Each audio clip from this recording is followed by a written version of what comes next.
And I was writing on my blog and I was reminiscing, sabi ko, nung EDSA, yung panganay kong anak ko was barely 1 year old. I was carrying him on my shoulders. We were out there, dancing on the streets, ang saya-saya, no? Tapos bigla ako na-realize, sabi ko, yung anak ko na yun, who was barely 1 year old in 1986, in 2005, the following year, graduate na siya ng college. Ibig sabihin, 20 years yung nakaraan, di ba? And then I was asking myself, ano nangyari? Parang yung mga idea of what we fought for in EDSA were not did not translate right into uh, most of the problems that we had at the time 2005 were practically the same problems that we had way back in 1986. So yun, no? That's why. It was in late night na yan, no? Mag-aalas 12 na yun, eh, no? Nakreate ko yung forum, ano? Sabi ko, create nga akong forum. Tapos I started sending out invitations to some friends, no? And that's how it started.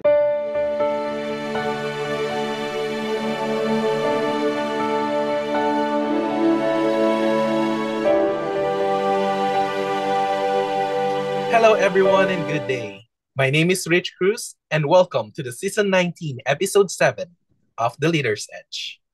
With over 35 years of experience in the IT industry, our guest is a digital transformation strategist, educator, and an author dedicated to helping organizations realize their full potential through innovative solutions.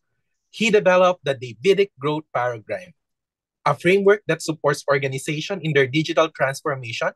Alongside his consulting effort, he is committed to education and capacity building.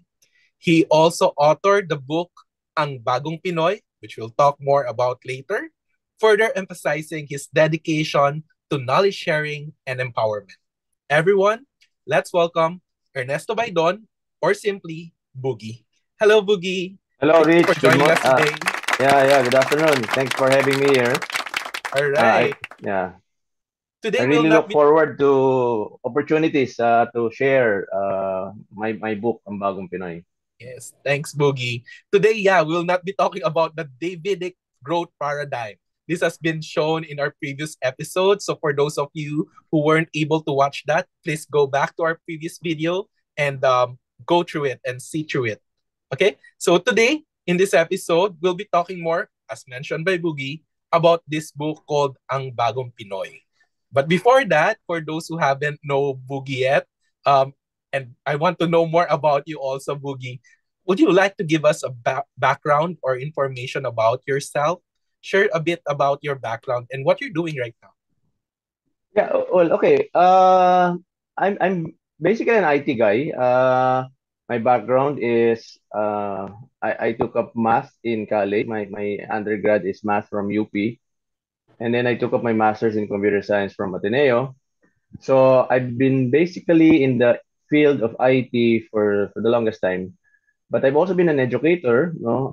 Actually, isa to sa mga paboritong kwento ko, no? Kasi I'm also an entrepreneur, no? I've been into business ever since, no? All my professional life. And one of my early businesses was I was assembling computers, no? And I was Mm. selling it to schools, mga laboratories ng schools, ano? And one day, nagde-deliver lang ako ng computer, eh.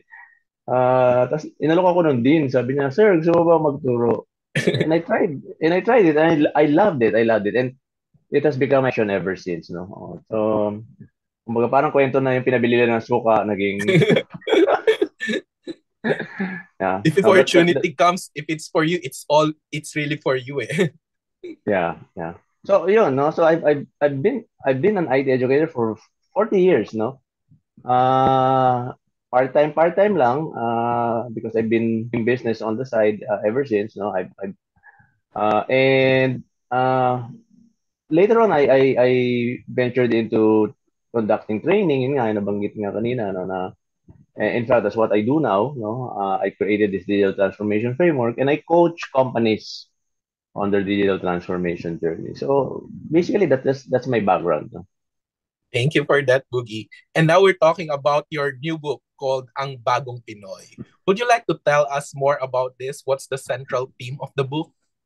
Okay, siguro ano because of my background, no, Philippine Science High School and then UP, I've developed this parang, parang yung scholar ka ng bayan eh, di ba? So, merong naiiwan pagmamahal sa bayan ba, no? Parang gano'n, no? And I've always wanted to look at how can we help, the in what ways can we improve, no? And in fact, in 2005, this started as a movement eh. Um, ang bagong Pinoy, no? I created an online forum and I invited some friends, ano? Sabi ko, pag-usapan nga natin bakit ba ganito ang bansa natin, ano ba at ano yung pwede natin magawa, ano? Ano yun, Yahoo group pa ng panahon na yun, ano, wala pang ano wala wala pang Habutan ko Facebook naman na, no? yan. Yeah. So, but I was surprised at the interest, no, that it generated. In fact, it became one of the most popular Yahoo groups on Yahoo at the time, no? And it got the attention of people. We were invited. We were featured in newspaper articles. Invited to guests on TV, radio, Uh, but somehow it died down at some point, no. And but later on, yun nga, which maybe I'm going to tell more about later. But just to cut this long story short, around 2013, I caught on the idea na I think our main problem is really about our ethical decision making, and I zeroed in on that, no. So I created a talk and I was giving it all over the place.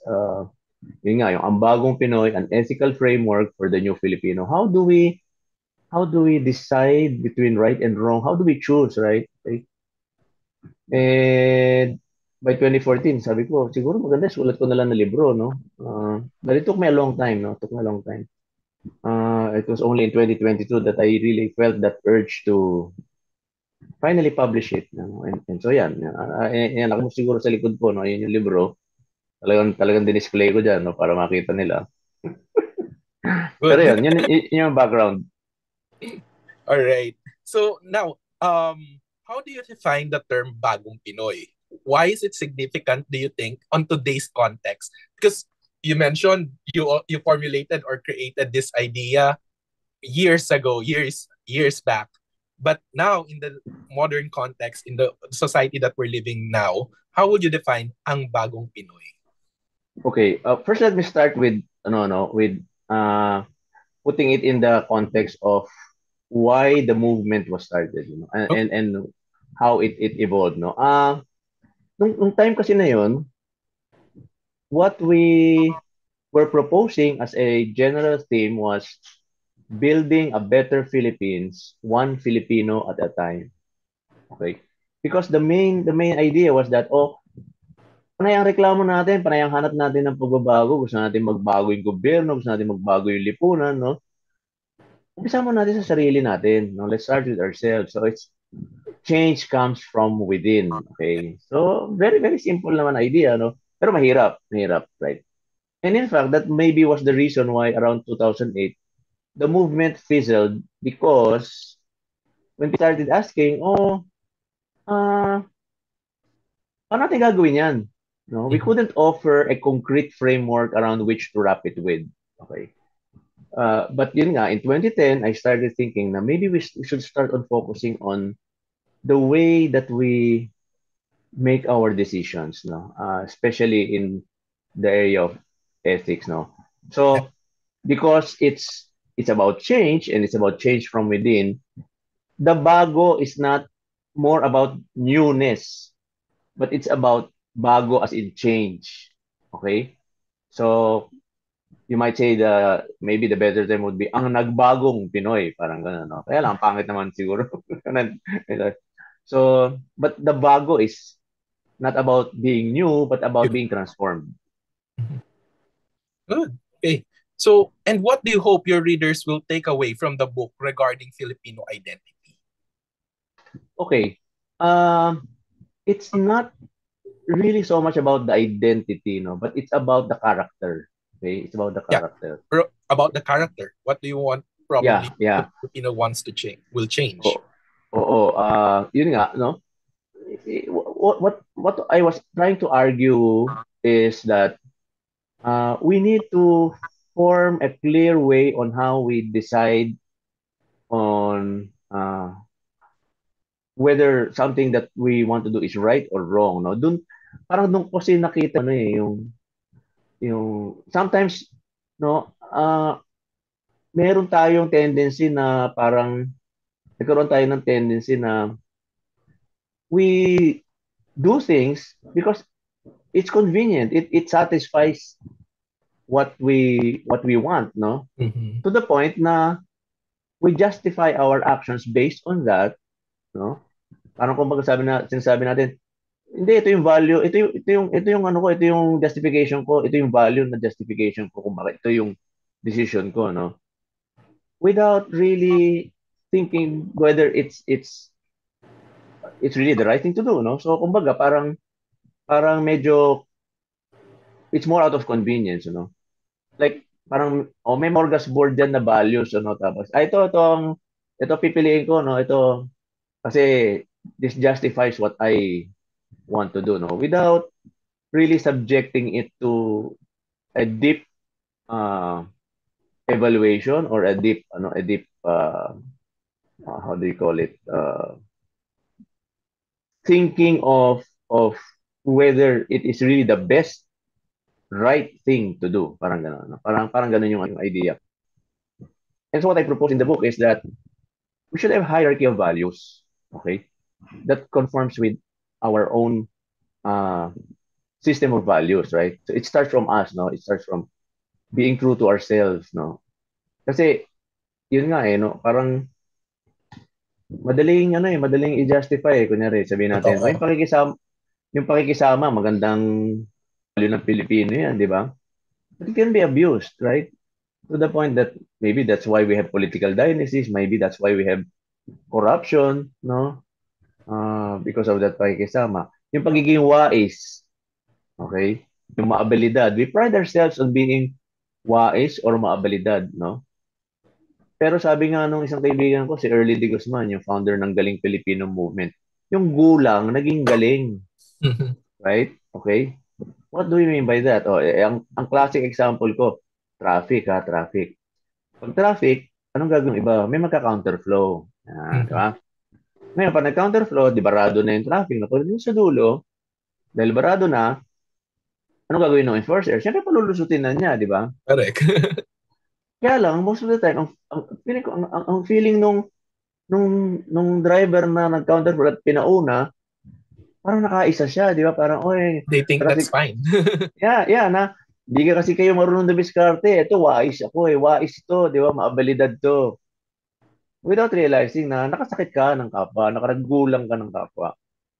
And that's why we have uh, yung mga lagay-lagay sa government agencies, di ba? Kasi gusto nating, you want convenience, no? Gusto nating mauna, gusto nating, ayaw nating pumila. Yeah.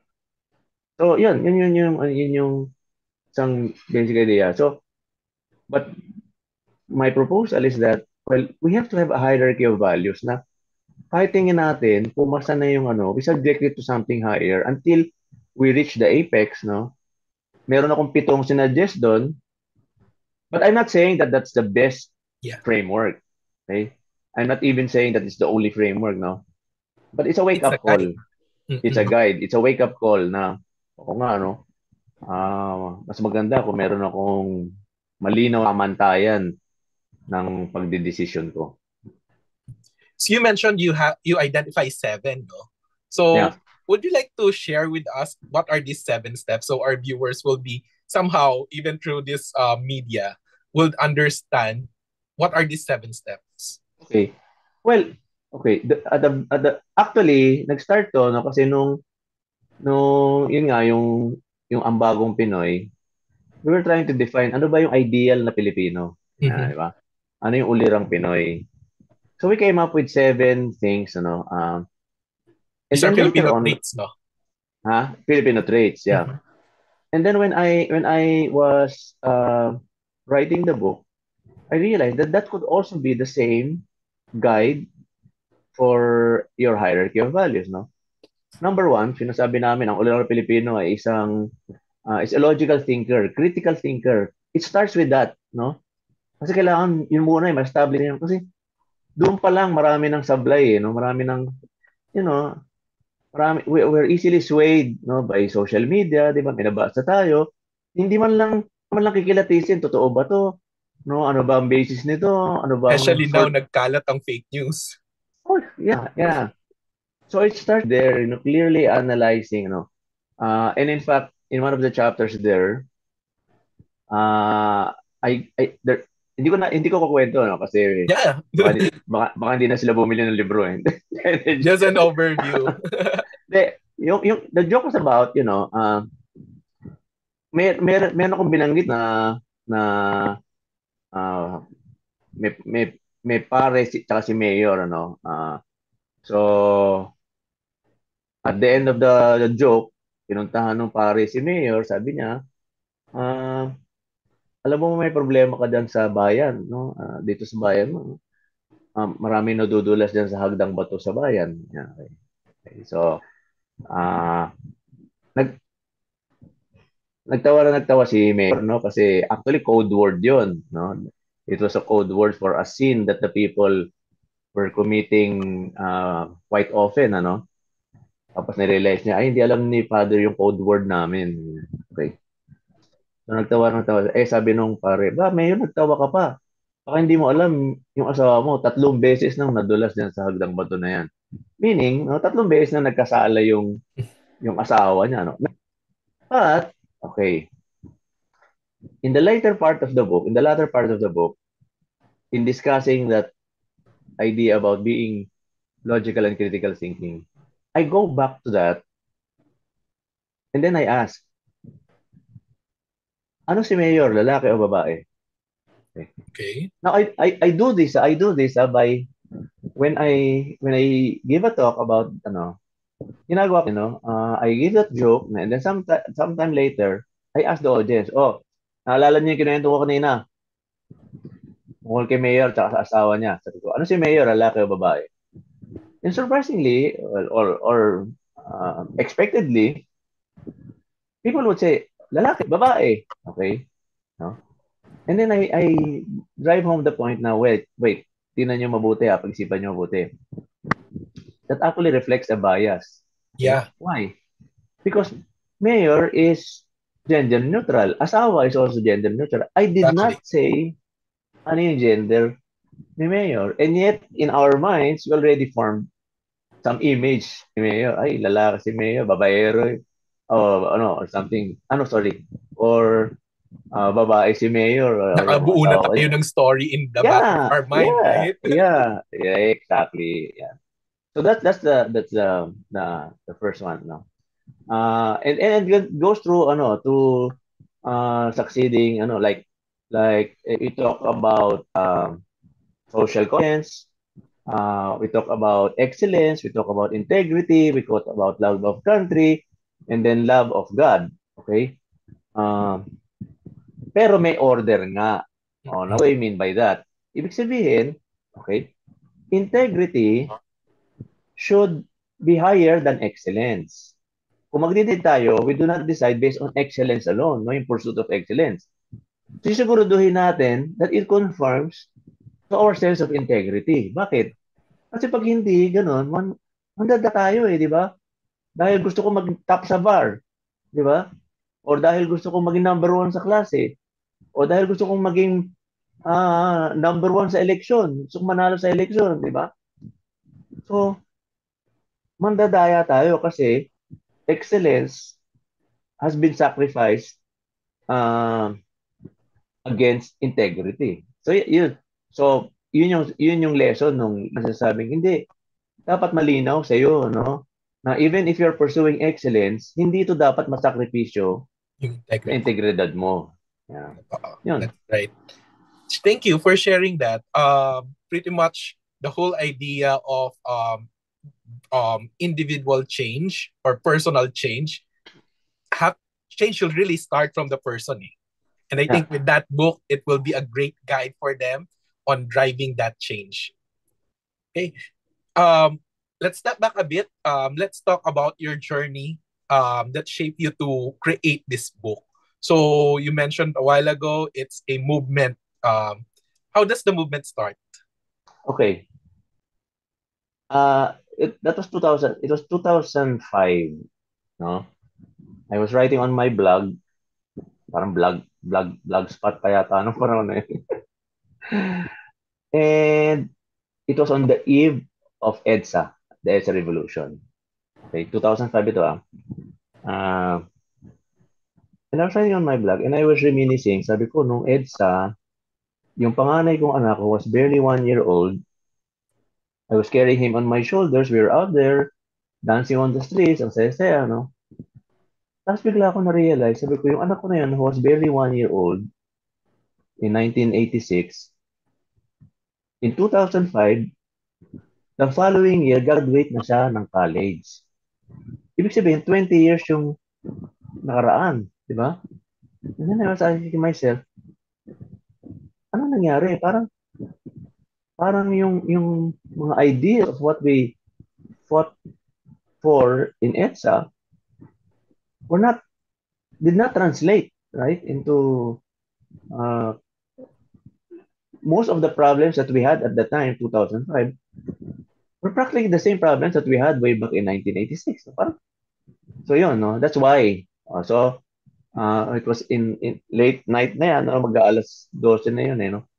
Nakreate ko yung forum, ano? Sabi ko, create nga akong forum. Tapos I started sending out invitations to some friends, no? And that's how it started, no?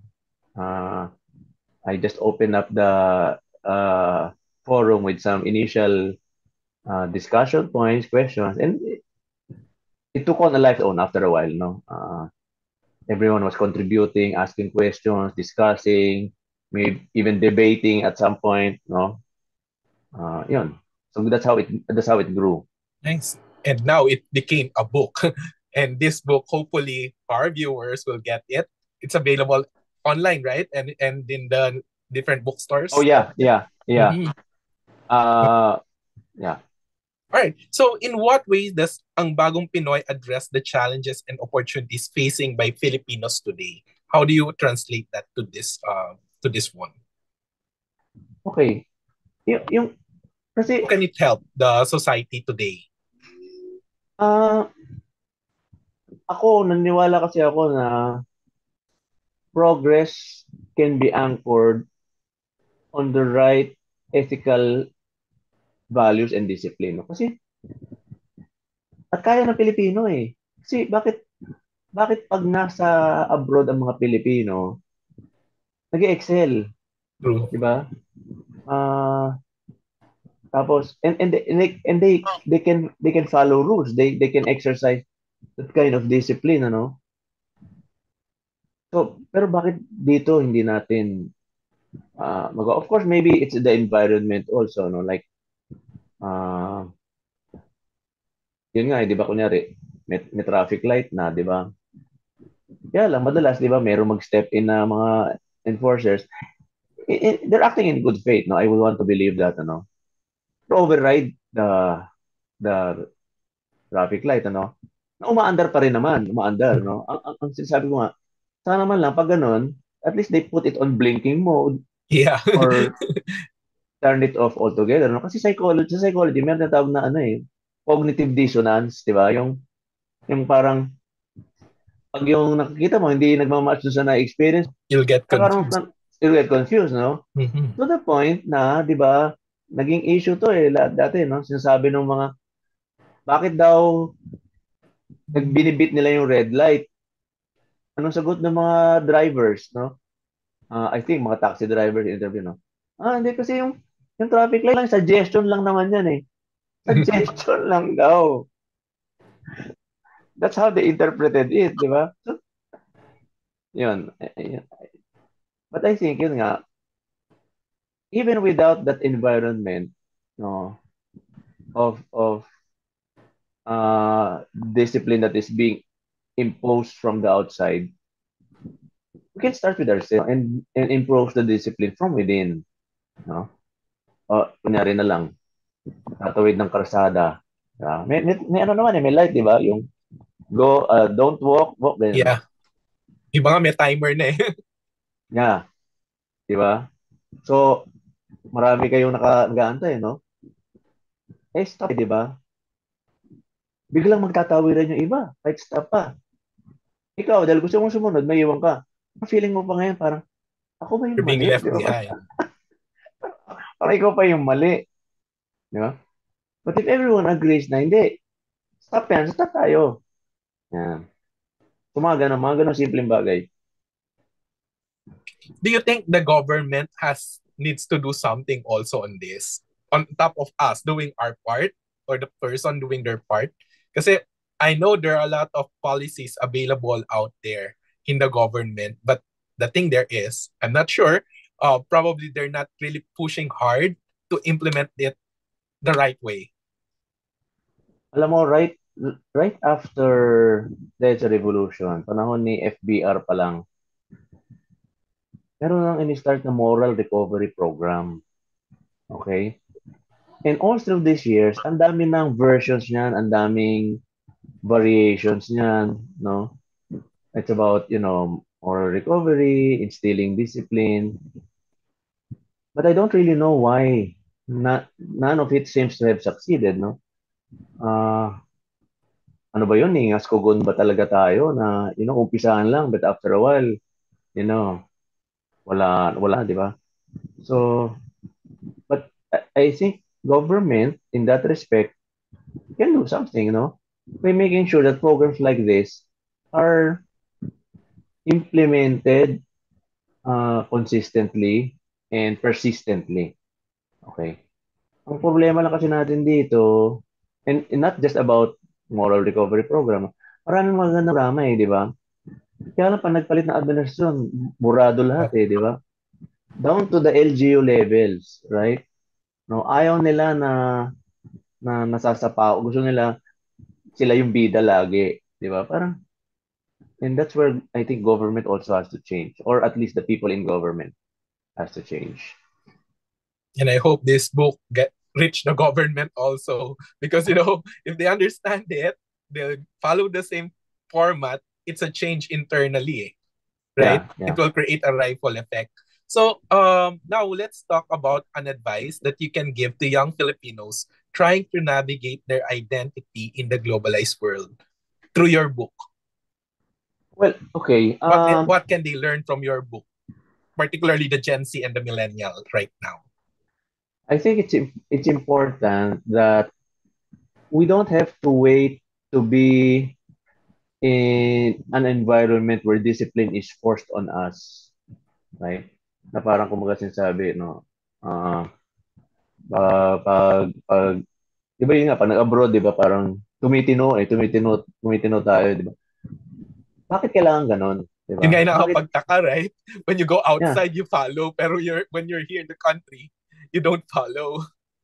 Yeah, exactly. No? So, bakit ganon? So, bakit hindi the discipline should come from within, right?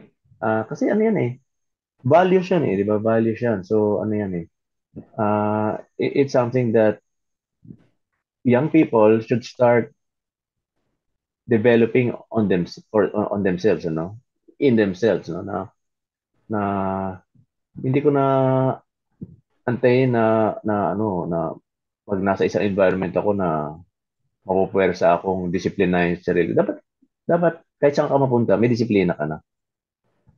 Exactly. Okay. And do you foresee any project or writing that will build on the theme of presented in your book, Ang Bagong Pinoy? I know there are a lot of books available out there related to it, but any future themes or projects that will be related to it? Okay.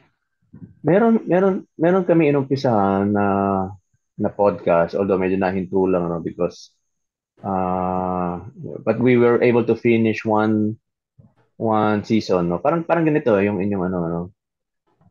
And we hope to revive it soon, no? We were able to record 18 episodes of that first season, ano? Uh, and it's about Nueve para Nuevo. Okay, ano yung ibig sabihin ng Nueve para Nuevo? It's about 9 dreams for a new Philippines. Okay. So, mayroong siyam na pangarap, no, na uh, which is anchored also on the book, no, na ito yung mga dreams ng isang bagong Pinoy, paano magbabago yung ating bansa. So there are 9 dreams. It's separated into 3 categories. Edukasyon, no? Tumutugon na edukasyon. Uh, Kalimutan ko yung Tagalog ng compassionate communities. Compassionate communities. And governance, no? Parang uh, trustworthy governance. Mapagkakatiwala ang pamamahala. Okay? So tatlong areas yon. And what we were doing is we were featuring people or organizations or groups who were already doing something about the dreams. Okay? Kasi what I want to do down the road is to write a book about it, but to show na hindi na lang ito mga pangarap, meron na mga It's happening. konkretong realidad na nangyayari on the ground, mga tao, organisasyon na gumagawa. No? Para hindi isipin ng iba na, oh, ito na naman tayo, makanga na naman tayo, puro pangarap na lang tayo. No. The 9 dreams for a new Philippines is not just anchored on dreams, but on concrete things that can be done. So yun yung next na ginagawa It's namin right now. nice. Mhm. So let me know how we can help or connect or probably collaborate on that. Yeah, actually I typed in the chat box yung hindi pa to available, yung the book is not available sa mga bookstores pa, no. I self-publish it and I just it's only available through me, no, and I written in the chat box, no, maybe siguro pag ineo mai-flash natin yan, ano, uh, that's the link to where they can order the book. Okay. Yeah. So Jay, please flash it here somewhere in the screen later, probably when you do the editing. But yeah, thank you for sharing that. Now let's go outside the book. Talking about being an author. What's your advice to those young people who wants to start writing a book? Where can they start? You share your experience a while ago, but for the millennials and Gen Z right now who are watching, how can they start writing a book? Okay, well, first of all, you have to be clear on what it is that you want to write. What it is that you want to do. And although of course sabi yung iba, no, yung yung writing kasi 'di ba parang sinasabi nila write for an audience, determine who you are. Ako when I wrote this, I did not think of that, no. It was I wanted to convey a message, okay? And I thought that the best way to do it was to write about it. Okay? So, and it was clear to me what I wanted to write about, right? Okay, so doon yung importante. Now, don't think about na sisikat yung libro mo or maraming bibili, no? That's not the point. That's not the point. Yeah. That should not be the point, no? Pero at some point, no, kaya nga tumagal no, yung libro. By the way, this is not my first book, no. My first book was a technical book, no, kasi sa IT Mhm. nga, no. But this was something that really meant so much to me, no. Pero yun nga, while I was writing it, there were points na parang naisip ko, huwag ko na lang ituloy. Huwag ko na ituloy. Bakit? Parang, baka wala namang babasa siguro nila, di ba? Don't, don't uh, give up based on that, no? Kasi uh, if you've had that inspiration to write, it came from somewhere, okay? And it could be a leading of what you are meant to do. So just do it. Now, But that writing requires a certain kind of discipline. Yung tipong, you know, and I learned this when I was doing my master's thesis. When I was doing my master's thesis, I was running a business. My wife and I were raising a family. So, ang daming mga, concerns, na parang, it's so easy to say na, hindi, wag na lang, saka na lang ito. Pero nandun na ako, I started it. I wanted to finish it. So what I did is, and I read it from somewhere else, no, na you just need to discipline yourself to allocate a certain portion every day. Okay? Right. Kahit wala kang naiisip, kahit wala kang maisulat, no? Allocate, no? So I would allocate 30 minutes sa gabi, no? Kahit antok na ako, kahit pagod na ako, I would just write. I would just write, no? Don't worry about the sequence, the table of contents or whatever kung ano, no? Basta just write your thoughts, okay? And that helped me, no? So natapos ko yung thesis ko, no? And in fact, I'm proud to say that I passed my defense without revisions. Take one. Okay. Ateneo to. Yeah, yabang ano. Congratulations. No, no, no. But yung and it helped me, no, when I was doing nung when I really wanted to finish it, I brought that back. So ganun, no? Every day I would write something, no? I would dedicate, a few minutes of my day, no? Kahit blankong-blanko na minsan, no? Kasi meron darating meron at meron darating. Saka pwede mo naman, may editor ka naman writer, ano? So, ibig sabihin, no, don't worry about the writing style or everything else, no? Just write, just put your thoughts into writing. And eventually, matatapos niya yan. Great. Thank you for that. So at this point, is there anything else you would like to share to our audience about your book or your journey as an author? Siguro masasabi ko lang is that when that inspiration comes, then we need to grab it kasi yung nga, and especially if you're you have a certain level of spirituality naman, like you pray, no matter what religion you are, no, yung dun nga sa libro, no, I looked at different religions, and there was a commonality, okay, but no matter what it is, we always answer to a higher being, right? No?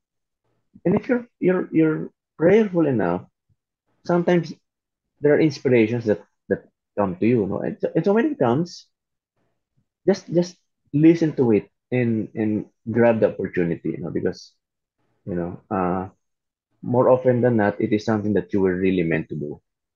So kung na karoon kayo ng inspirasyon na magsulat, no? Go ahead and do it. No? Thank you for I that, think that. Boogie. Now we come to the top of the hour. Probably, if you can share, where can the readers find Ang Bagong Pinoy and how they can connect with you for further discussion? They can all on Facebook. We have that page Nueve para Nuevo. Although yun nga, no, after 18 episodes, medyo natigil, but they can watch our previous episodes there to learn something about Ang Bagong Pinoy. There is a group, an FB group, yeah, pero hindi rin ganun ka-active, not unlike before, so. And then yun nga, yung maybe it can be flashed on screen, yung where they can go to buy the book online, meron yan. So yun, I guess that's about it. Thank you so much, Boogie. Thank you for sharing your expertise, and thank you to our viewers for joining us in today's session. I'd like, if you like this session or episode, please like, share, and subscribe. Remember, learning is a never-ending journey to a limitless vista. Again, my name is Rich, and this is The Leader's Edge.